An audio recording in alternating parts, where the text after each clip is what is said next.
Welcome to the February 16, 2022 virtual meeting of the Lake Bluff PCZBA.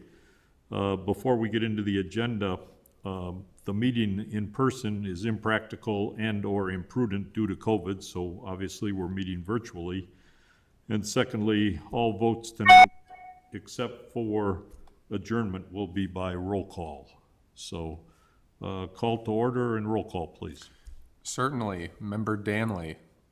Aye. Member Fisher.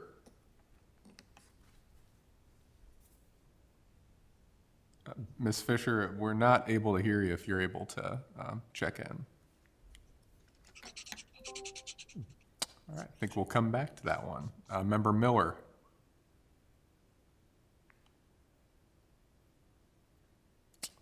Mr. Miller, can you hear us by any chance? Give us a thumbs up. Look good. I think we got to come back to that one. Member Russell. Present. Member Sorensen.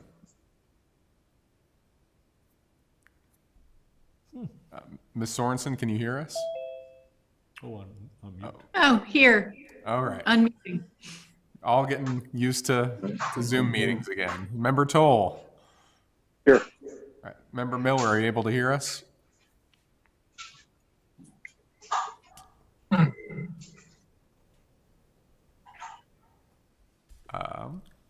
And then we're still need to wait on Member Fisher for a moment here. Elliot, can you hear us at all? Let me let's pick up the phone real quick, see if we can resolve this one. Okay. If that's all right. Or we can continue, whatever you like to do. Oh, no, if you could communicate with Elliot, that'd be Yeah. great. Give us just one moment.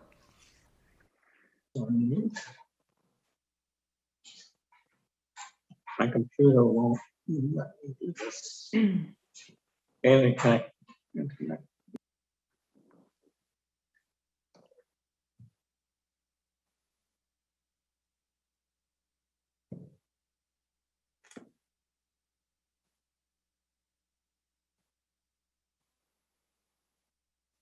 Bill, you get the award for the best background fire in the back. I brought the fire for us, right? Just gotta warm Thank you. Looks nice.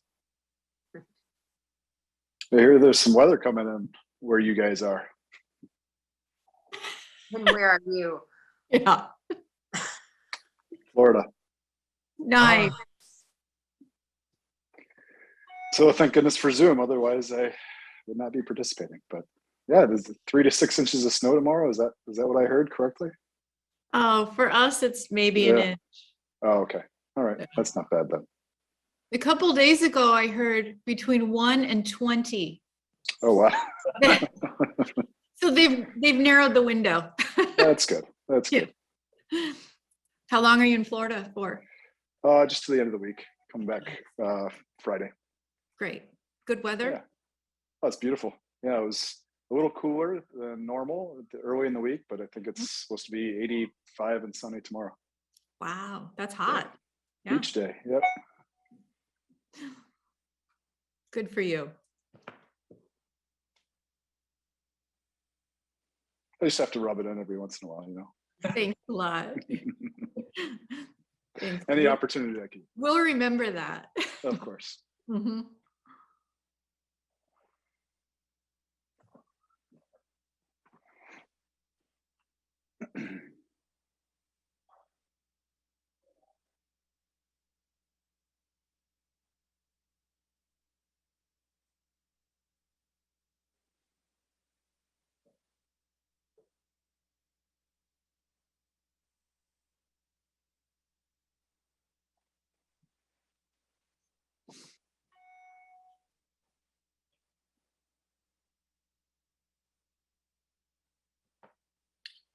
Who's Deb?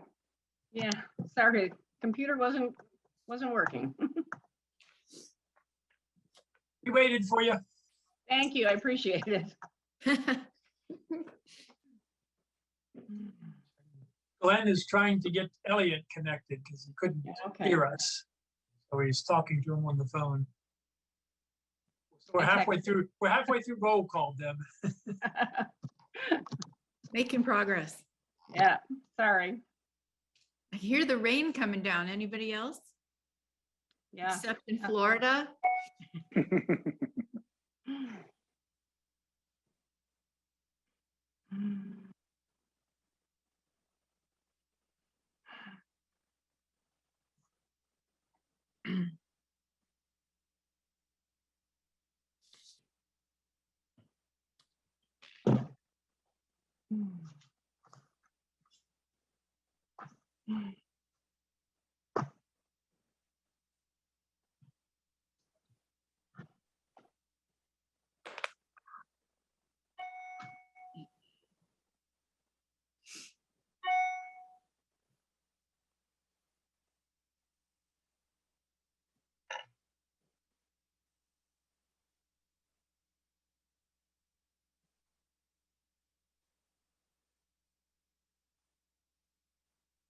Member Miller will be joining us in just a moment. So sorry about Member that. Fisher's on. All right, welcome, Member Fisher. Hi. Thank you for pulling me in.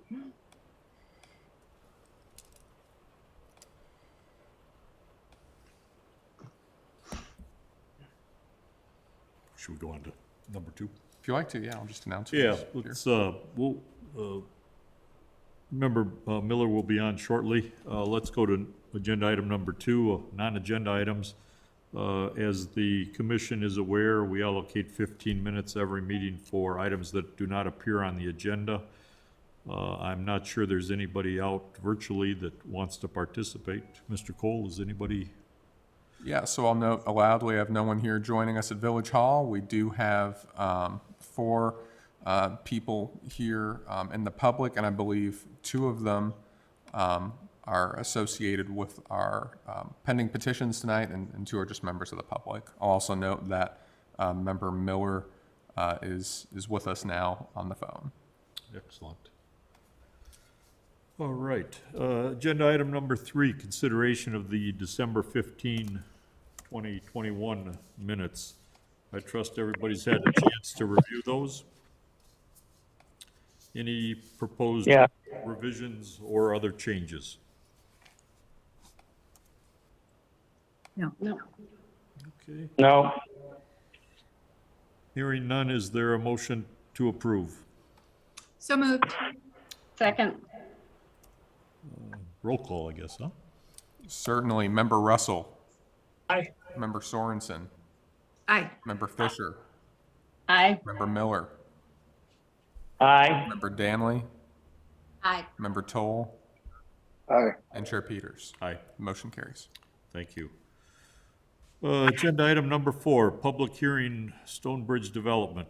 Mr. Cole, if you could give the commission an overview, please. Certainly. So this, of course, is a topic with a very long history in the village, but the matter you have before you tonight is relatively simple. At the end of last year, the village entered into a settlement agreement with SB 2011 LLC. That's the owner of the Stonebridge property, 136 Green Bay Road, also known as a number of addresses on Jensen Lane, which is the road that runs through the property. So that settlement agreement, right, is a contract to end the litigation between the village and SB 2011. In that contract, the village agreed to do a number of things. Most of those aren't before the PCZBA this evening, but a few key actions are. So under the settlement agreement, the village agreed that it would consider and apply for and pursue these 3 zoning actions. The first is revoking the PRD approvals for the Stonebridge development. So a PRD is a type of special use. It's an annotation on the zoning map. It doesn't, constitute a change in zoning. But if you were to recommend revoking it, if the village board revokes it, this property just goes back to being an E1 piece of property in the village's estate zoning district. That's where it's always been. That's where it would go back to. That's what the comprehensive plan contemplates would be the home for this property, and it'd be the same as, again, any other piece of property like it. There are some contractual agreements between the developer and the village about what could happen here, but that's really, again, separate from what's before you in the hearing tonight. The second plank of this is that in the settlement agreement, the village agreed to certain procedural, I guess guarantees would be a word, just as far as how we would handle an application that would come through.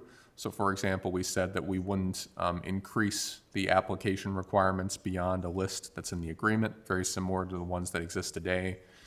We agreed that the village would only, if the developer asked for an up or down vote, after a certain number of meetings, that we would give the developer an up or down vote, similar things. So this second plank, this text amendment, just puts that into the code. It says when we have a settlement agreement to settle, land use litigation, and that provides for different rules of procedure that we would follow those. The third and final plank, technically the most meaty, but still pretty simple, is that there is a plat of re-subdivision. So right now, the Stonebridge property has a large number of lots consistent with its previous plan of development for single-family homes and duplexes and things like that.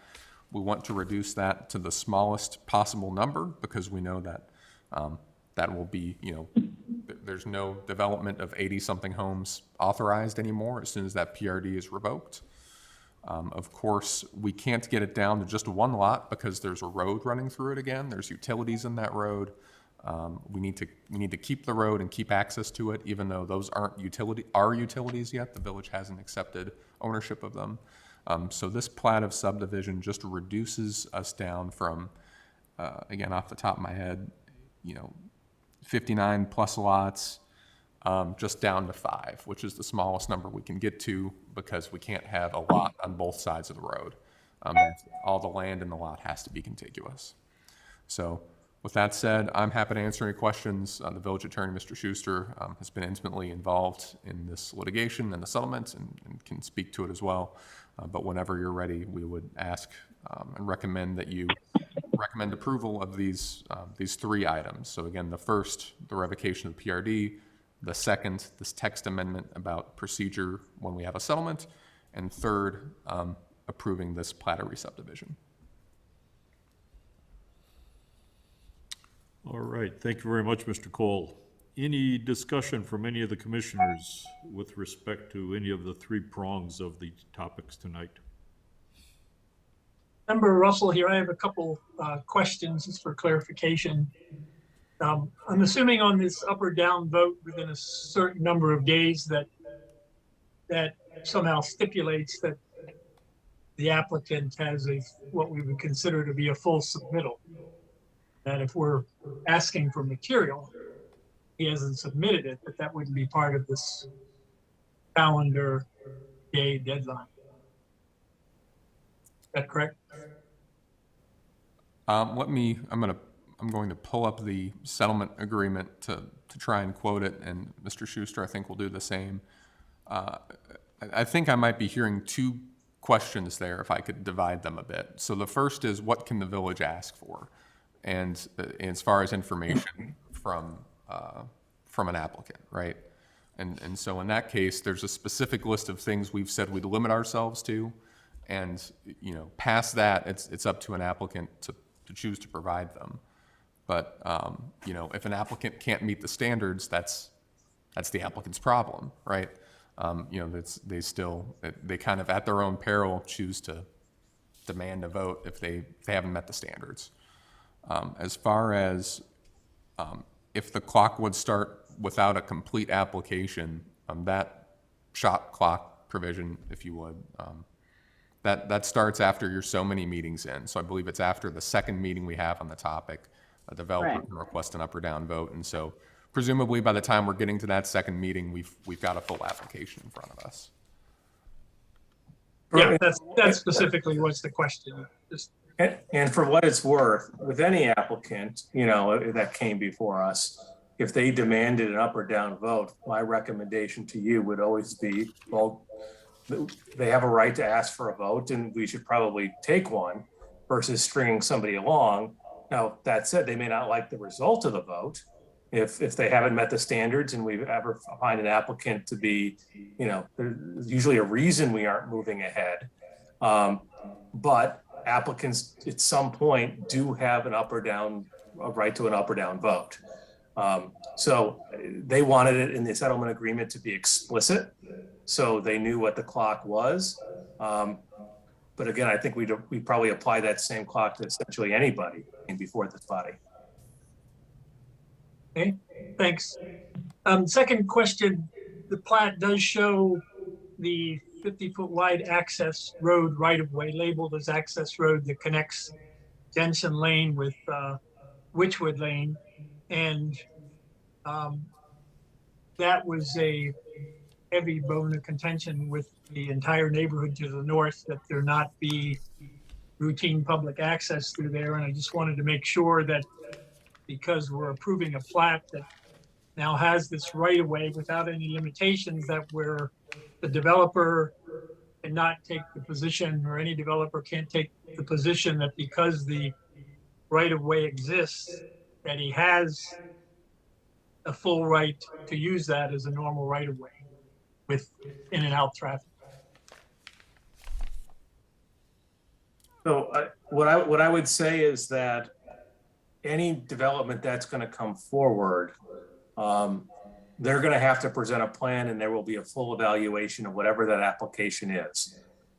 So at the moment, this is, essentially a 5-lot subdivision. I can't imagine that a developer would only develop just a couple properties on this instead, in our homes. Instead, somebody will most likely put together a much more full and complete development concept forward, at which point anything's on the table in terms of access and what, and whether or not what they have to do to meet standards and making changes. And so everything would be evaluated at that time when an application comes forward. They could try to claim that because the access road's on this plat currently, that they have a right to use it. But at the same time, I would argue that, we don't know what the development's going to be. And again, if that's a condition that you all think is appropriate, or the village board thinks is appropriate, to say that the primary ingress egress is going to be out of another place on the development, that's perfectly appropriate. Okay, thank you. And then just a real quick side administrative note. I think the correct terminology of that road right away along the north edge of the subdivision is West Witchwood Lane, not just Witchwood, because you have a East Witchwood Lane. Right. And then I also, one odd note, there is a public sanitary sewer extension that was tacked onto the project after the project was approved to provide for future sewer service to the 1650 Green Bay Road, if and when it would ever subdivide, or when that owner would elect to connect his sewer service to the public system in Stonebridge. And it's, at least at the time, it was the only logical way to serve that property if it was ever subdivided. Just wanted to make sure that that's something that we can still require, even though it's not addressed on the plan.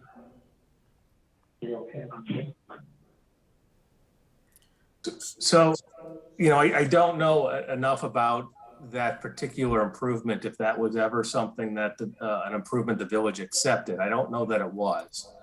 So if something's been, for example, the roads on here have not been accepted by the village, even though they were constructed. So I don't know this current status of that line. But if anybody comes forward with a development plan, that is certainly something that can be addressed at that time. That question will be asked: what do we do with that connection point? Is it something that we want to require? This goes all back to the drawing board, and then it'll be up to the developer, whoever develops it, to come forward with proposals, and up to this body if you think that there should be conditions, including connections for other properties. That can be one of them. Okay, and then last but not least, that note 13 that's on the plat that hooks to a note on all 5 lots, a blanket easement for public utilities sidewalk, drainage, and walking path hereby granted over lots 1 to 5 inclusive. And I'm wondering if by using the term walking path, that would in any way preclude our ability to require a bike path. You know, the old approved subdivision had a bike path required all the way from Green Bay Road to the westerly limit of the property along the north edge. I'm sort of curious as to that term, and it almost seems like it was written to allow a walking path, but not a bike path. I just want to make sure that if, when all is said and done, if the consensus is we want to require one, that this note not be used against us. You could. So this subdivision plat, all the notes on it are meant to capture current existing issues and returning the property the best we can to an unsubdivided property. So you can certainly, as part of a new development, if somebody comes forward, you think that in order to meet the standards for a new development, that bicycle path would need to be provided. That is something that you can request and something that you might be able to require. Okay, thank you. That's all I had. Thank you, Member Russell. Any other questions or comments from the commissioners? I just have one, I guess it's a historical clarification. The front 10 acres that are currently in a conservation easement that would move to a restrictive covenant, is that the Jensen part, or was the entire estate worked on by Jensen? I'm not completely familiar with that. Certainly, Okay. whenever I've heard reference to it, it's been really focused on the front 10 acres. But I know that there are other parts of the estate that had council circles, which was a Jensen feature further back. That those have been disassembled and moved. Right. At the current moment, our village file server that has a map of just that is unavailable to us, so I'm not able to pull that up right now. But Okay. I think the highlight was the front 10 acres and the players green and this pond and things of that nature. But I think he'd worked on the landscape throughout the remainder of the estate. Right, I assume so. Okay. Well, that'll be to be determined what happens. So thank you. Thank you. Any other comments from any of the commissioners? No. Okay. We probably can, well, barring any other discussion, proceed to the motion phase. Mr. Chairman, we should. That's for public comment. Public comment, Yes. okay. Yes, any comment from the public?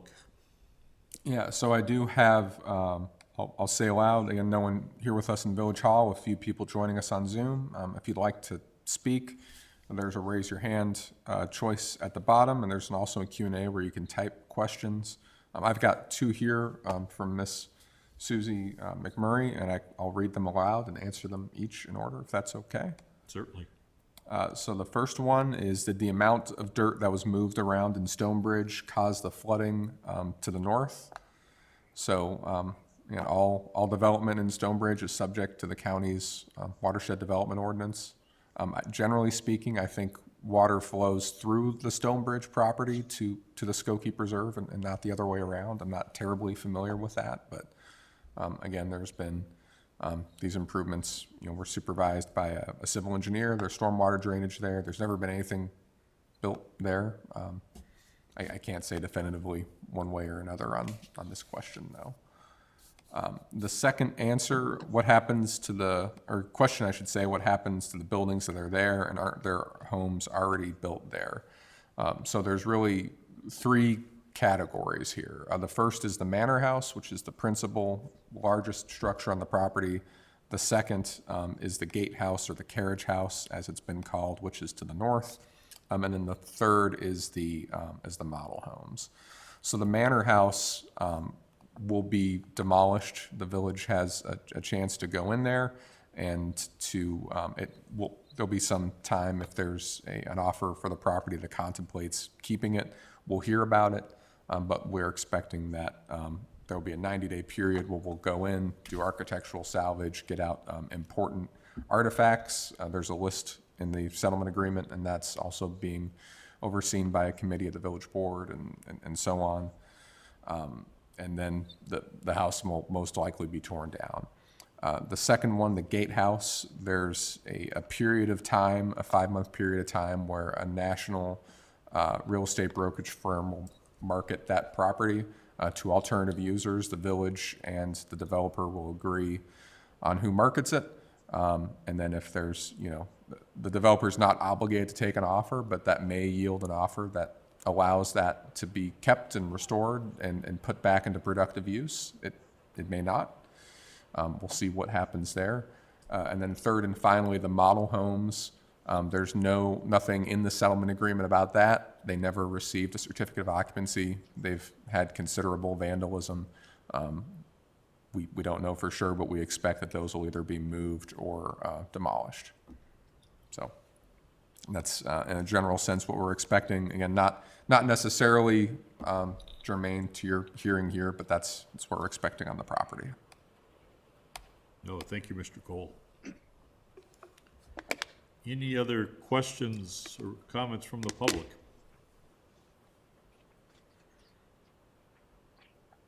Okay. Hearing none, any further discussion from the commissioners? Do we, just a procedural question, do we need to approve each of these 3 points, or do we vote on all of them as a whole? My understanding is that we'll go one by one, Commissioner Tall, 3 different motions. And I guess perhaps before we have a motion, just for the public's benefit, it's a very, very finite issue that we're addressing tonight. Obviously, certainly questions are requested or appreciated, but very, very limited scope tonight with respect to this meeting. Well, I will start with the first point. I move to revoke the previous PRD approvals. Is that good enough? Second. And to clarify, in all 3 of these issues, you are a recommending body to the village board. Oh, right. I move to recommend to the village board to revoke the previous PRD ordinances A-OK. and agreements. Okay. I second.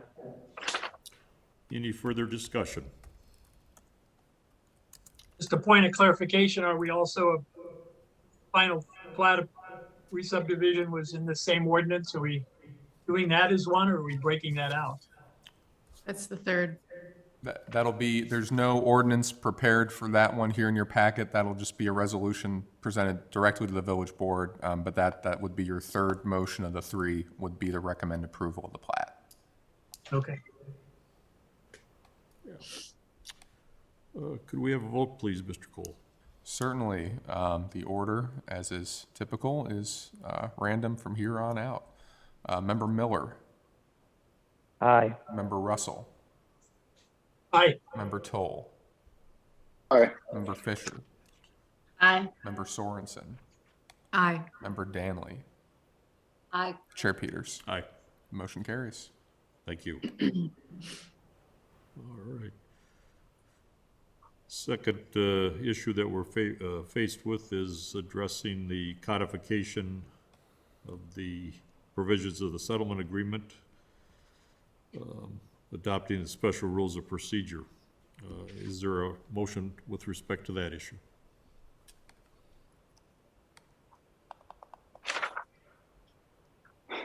So moved. I'll Do make that a one too. motion. Okay. Second. Any further discussion? Okay, hearing none, could we have a vote, please, Mr. Cole? Certainly. Member Fisher. Aye. Member Russell. Aye. Member Danley. I, Member Miller. Aye. Member Sorensen. Aye. Member Toll. Aye. Chair Peters. Aye, Motion carries. thank you. And the third issue with respect to Stonebridge is recommending approval of the re-subdivision into 5 lots. Do we have a motion? I move. Oh, Go ahead, Ann, that's fine. All right, I motion that we approve the plot of re-subdivision. Okay. And again, we're a recommending body. Is there a second? Second. Okay. Okay. Any further discussion? Hearing none, could we have a vote, please? Certainly. Member Sorensen, Aye. Member Russell, Aye. Member Fisher, Aye. Member Miller, Aye. Member Danley, Aye. Member Toll, Aye. and Chair Peters. Aye. Motion carries. Thank you. Does the public hearing remain open? The public hearing would be closed now, and Okay. again, next stop for this particular item would be the February, we're out of January, the February 28th meeting of the village board at 7 o'clock. Okay. All right, thank you. Agenda item number 5, public hearing variation 562 Sunrise Avenue. Mr. Cole, if you want to provide us with an update, please. Certainly. So in this case, this is a residential variation at 562 Sunrise Avenue, looking for floor area and building coverage relief. In this case, we know that the owners have experienced some type of personal emergency in the last 24 hours or so. They requested that you would continue this hearing, and as staff would recommend you do that. The form of that motion would be to continue to open the hearing. If there's anyone present to comment, you should take their comments. And then you would move to continue the hearing to your next meeting date, which is off cycle. That'll be Thursday, March 10th at 7 p.m. Okay. Any comment from the public with respect to this particular matter? Hearing none, any discussion among the commissioners? Is there a motion to continue? So moved. Do we have a second? Second. Second. Any further discussion? Hearing none, could we have a roll call, please? Certainly. Member Danley, Aye. Member Sorensen, Aye. Member Russell, Aye. Member Toll, Aye. Member Fisher, Aye. Member Miller, Aye. and Chair Peters. Aye. Motion carries. Thank you. Agenda item number 6, public hearing, special use permit amendment, half and half pizza. Mr. Cole, if you could give the commission an overview, please. Certainly. So in this case, as you might remember, back in late 2020, this body considered a special use permit amendment, actually really 2 back-to-back almost, dealing with the Center Avenue property. Got to think a little bit before I say that one. And that's the building that has Innovasi, it has the bike shop, it has Bonk, it has the other door, it has the jewelers and so on. In this block, the same block of the CBD is Village Hall.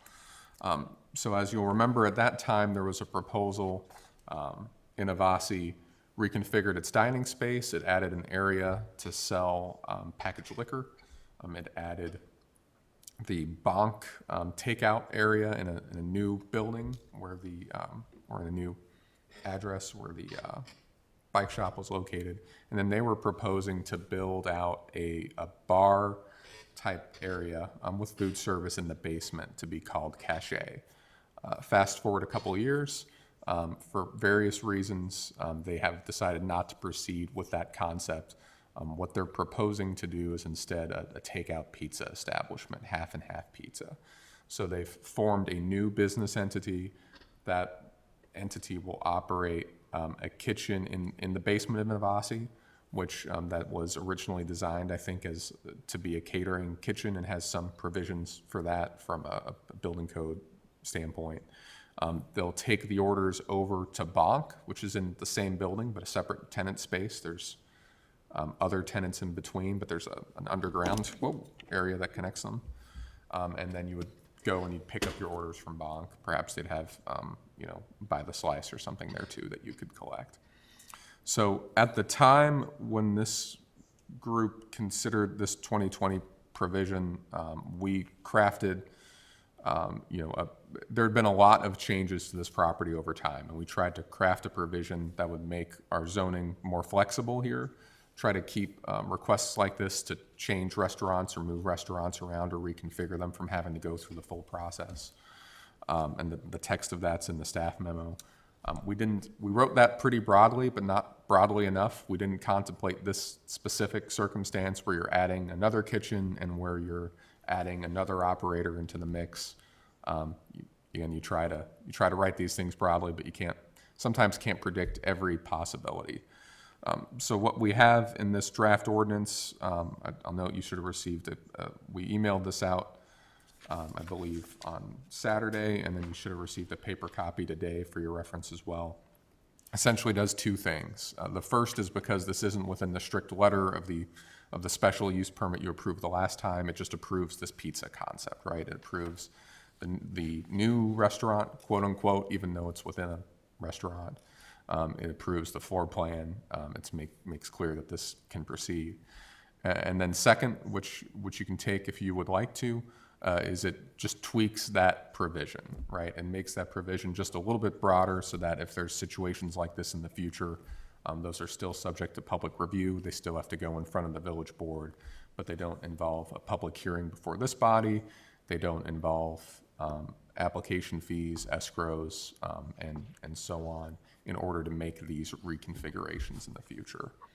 I will note that we do give you some planning analysis here based on what you would expect from operating a takeout establishment instead of a basement bar or basement dining area. And I think important to read that and understand that, but also understand that if you accept this other change, this provision, right, you wouldn't go through this analysis the next time. That would go straight to the board, and they could consider it as long as it's not expanding the overall footprint that's occupied by these restaurants.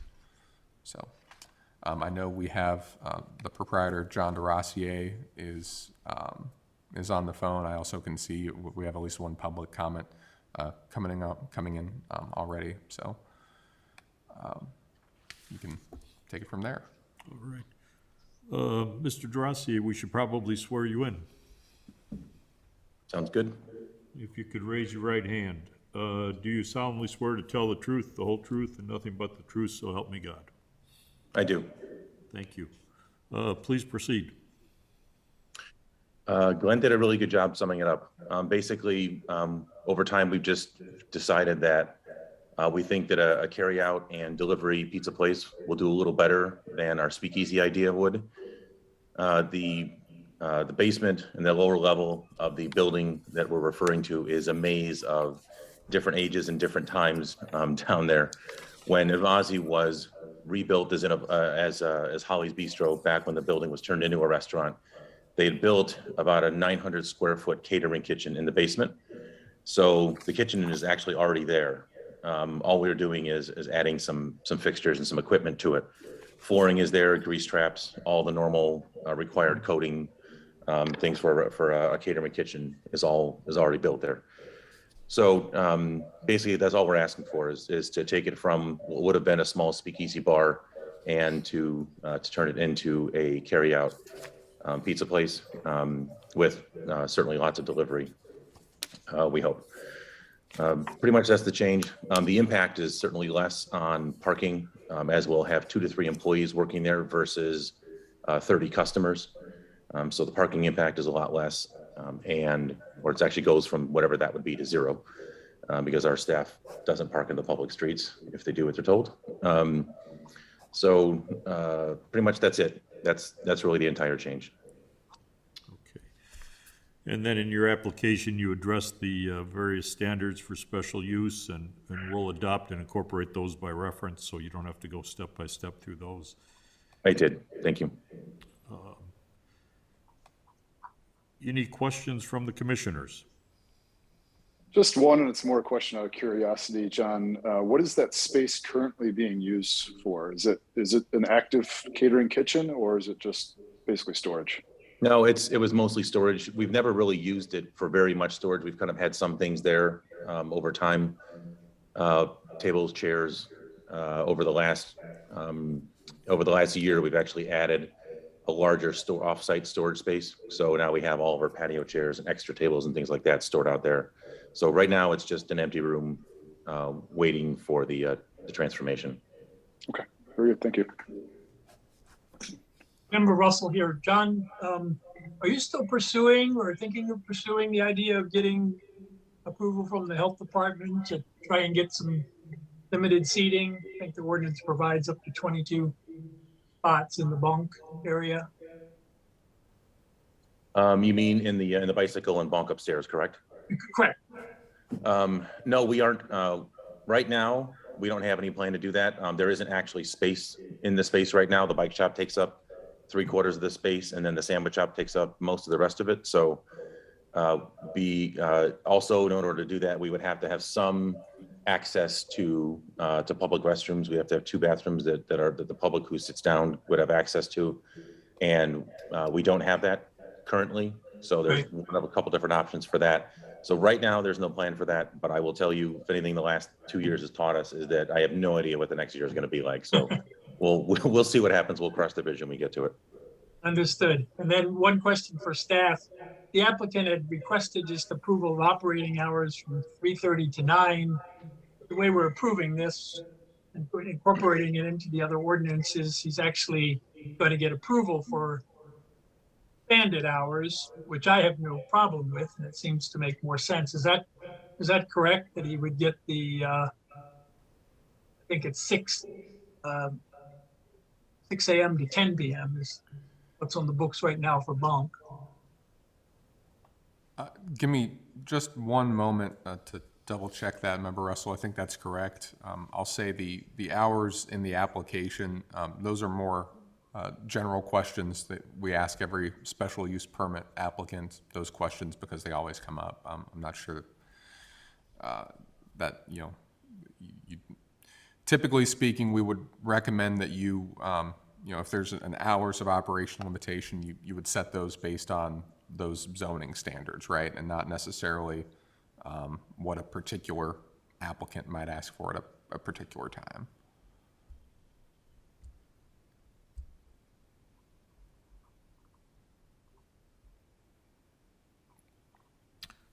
I guess, John, are you comfortable with the, what was it, 3:30 to 9, or would you be more comfortable with the more expanded hours? Right now is to have it open from basically right after school until 9 o'clock at night. As the business itself doesn't have a consumer, this particular, at least variance that we're asking for, doesn't have a consumer facing element to it.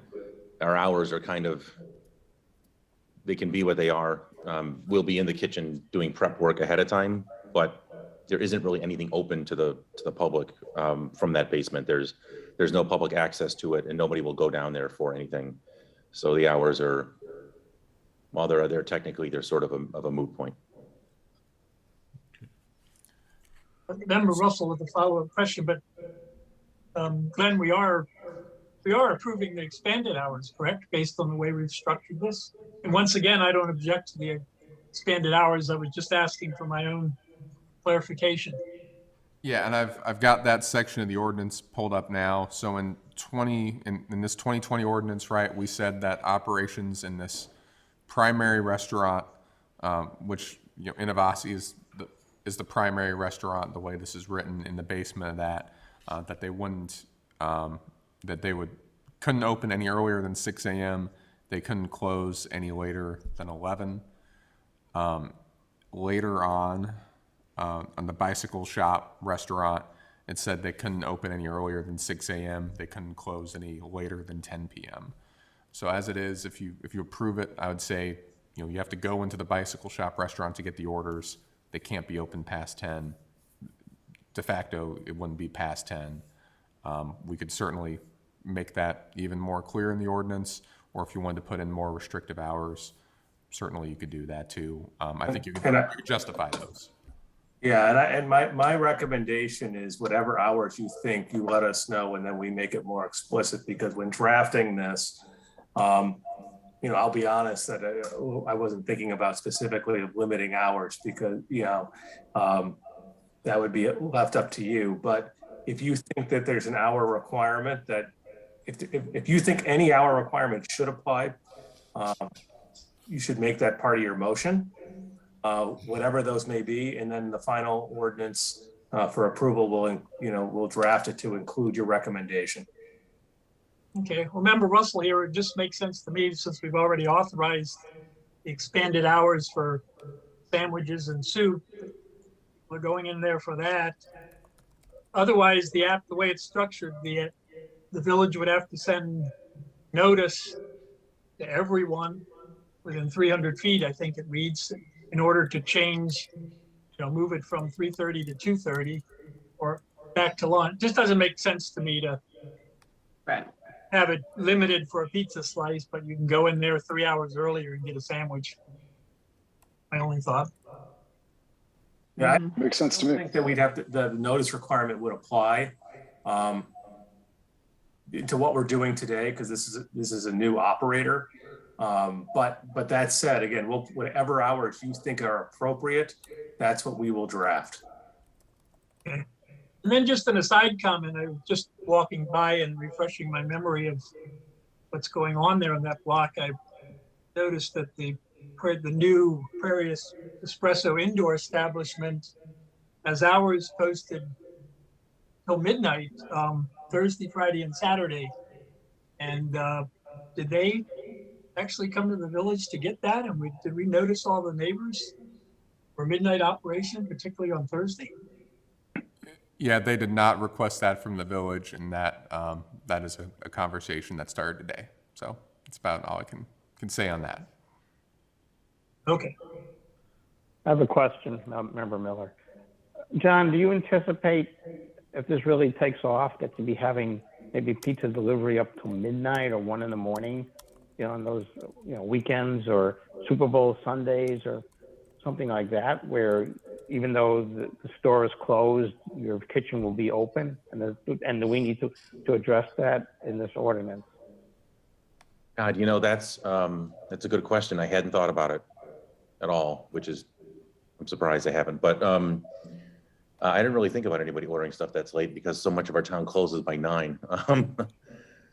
It's certainly possible. I think that if we ever thought about something like that, again, from the public side of the road and the outward perspective, if we were doing delivery, that wouldn't really have any impact on the public street or the people that live around the neighborhood, because our deliveries go through our parking lot in the back of the restaurant. So we would just have. But does that affect? Is that affected by the hours of operation that we would put in this ordinance? Yeah, I'm not that sure. The kitchen couldn't stay open. I mean, we have our workers in our kitchens until midnight, almost every Friday and Saturday, still cleaning. But they aren't producing food, but we have workers still working. That's happened for the whole time we've been there. I don't really know how that works. I would say that. Go ahead. Sorry. Go ahead. As a matter of point, should this committee consider businesses that do just delivery services? Can they do it at 2 a.m? Is that something that the village needs to address if that so happens in the future? Somebody has a late night party, for whatever reason, and they want to deliver pizzas.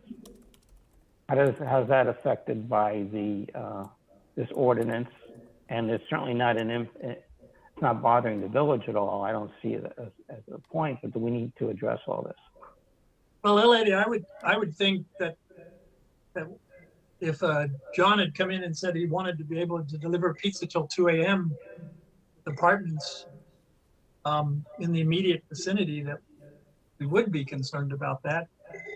And I would advocate that for the time being that we just recommend this with the expanded hours that are already recommended for bunk, which is up till 10 p.m. every day.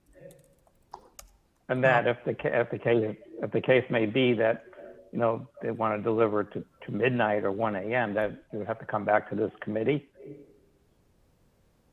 I'm fine with that. I have no issue with that. We don't really have any plans to become a late night place. If there is some development with that, or we think that there's a change in the market in some point in time where there's really enough business in or around our small town to keep us open that much later, then that would be something we would just come back to you guys and ask. I'm fine just leaving everything, stopping at 10 o'clock. We have no intention to go beyond that. No, excellent series of questions anyway, some interesting issues. Very. Any questions or comments from the public? Yeah, Mr. Chairman, I'll note, so again, we have still a few people with us in Zoom. I've got a couple questions here from Miss Susie McMurray again, and I'll read them all together. And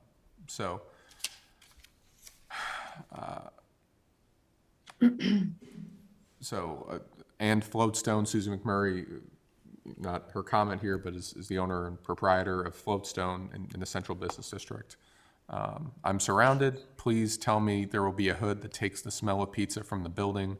I am established in flotation therapy, requires no sensory input. People will not float if they're smelling pizza. There's 3 exclamation points after that. I won't try to do the vocal acting. The smell and the noise can come through the floor. I enjoy his restaurants and think pizza sounds great, but I'm worried this one will disrupt my business. Separately, she asks, Prairie has those hours in the alley. Why wouldn't they have them in Prairie 2, number 2, which I presume refers to the bar? Okay, I can address all that. First of all, yes, there's a hood being installed. There's already the exhaust and the black iron runs that any regular restaurant would use to go to the roof. That was part of the original construction, so that's already existing. We'll be hooking up to that, and all of the heat and aroma will be taken out. We're also putting in a kitchen that has, like we think at most, 3 employees inside of it versus a bar that would have 30. So it's certainly going to be a lot quieter.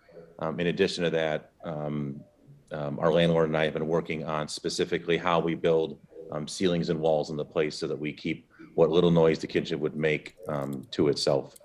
And the only pieces of cooking equipment in the kitchen would be the ovens themselves. There's no stoves or anything like that. So it's also a pretty safe kitchen. In fact, there's not even any open flames down there. So we've taken all that stuff into consideration, and it's all part of the plans we submitted to the village, I think yesterday or today.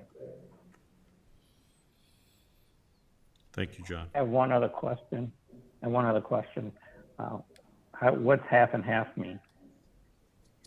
So I came up with this. The idea for this restaurant and the menu is probably 8 or 9 years old. I have a large file cabinet at home with all sorts of ideas I've had over the years. Half and half I came up with because half the people that live in our community really love some of the weird and unusual stuff that we were doing in Innovazi, and half the people really like things that are more simple and straightforward. So the menu has about 20 specifically named pizzas that I've come up with, and half of them are normal and more straightforward, and half of them are a little more on the unusual side. So that's the half and half. Okay, very good.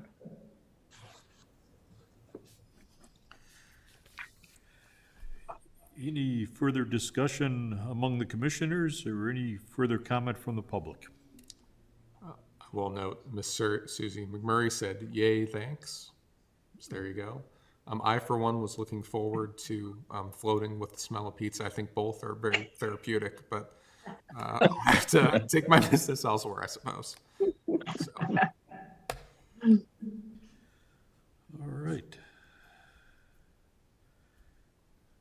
I guess barring any further discussion, is there a motion, please? I move we recommend to the village board approval of the ordinance establishing half and half pizza in the form it's presented, with the clarification that they are approved for the expanded hours currently in conjunction with the bonk hours.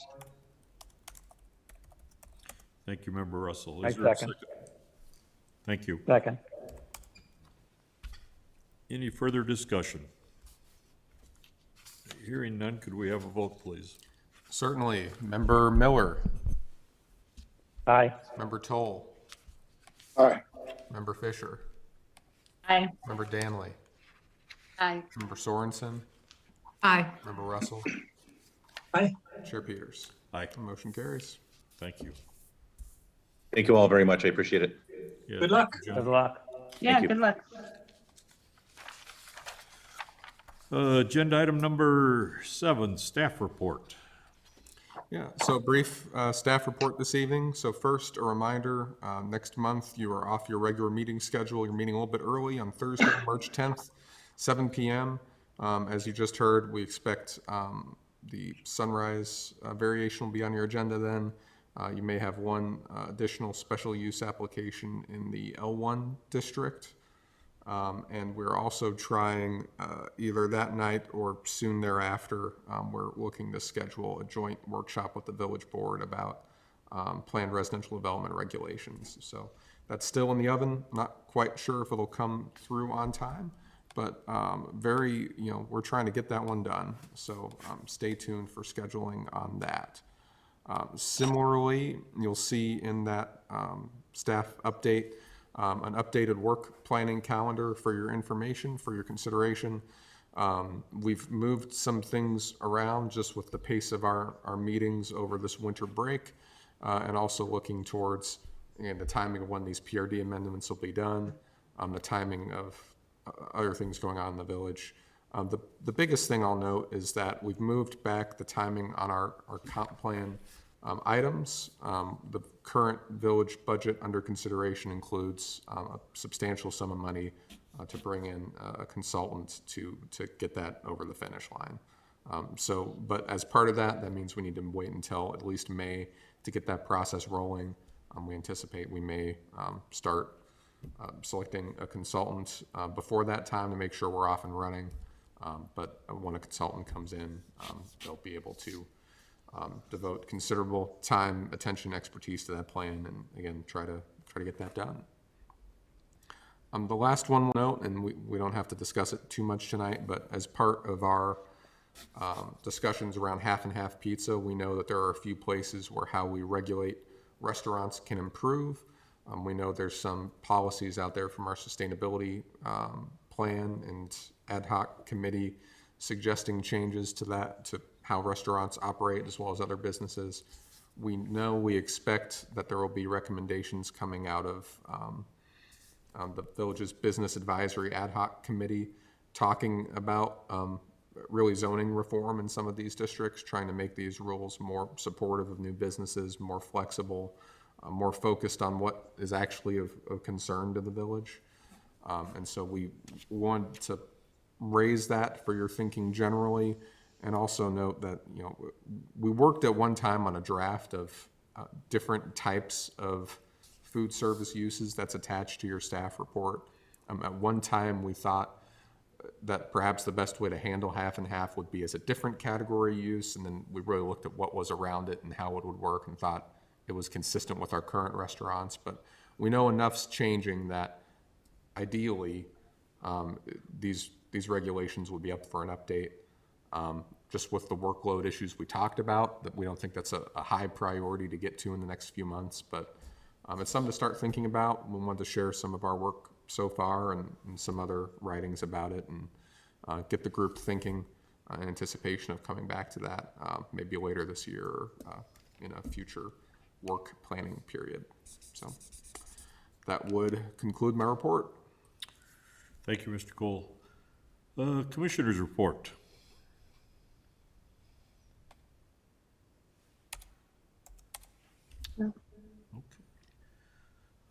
Hearing none. Agenda item number 9, adjournment. Is there a motion to adjourn? So moved. Is there a Second. second? Second. All in favor? You can do a voice Aye. vote on this. Aye. Aye. Aye. All right. Aye. Well, thank you very much. Thank you for all participating, and hopefully next month we'll be back live and in the council chambers. And we That will- is a Great. that is a reminder, that is a Thursday night meeting, right?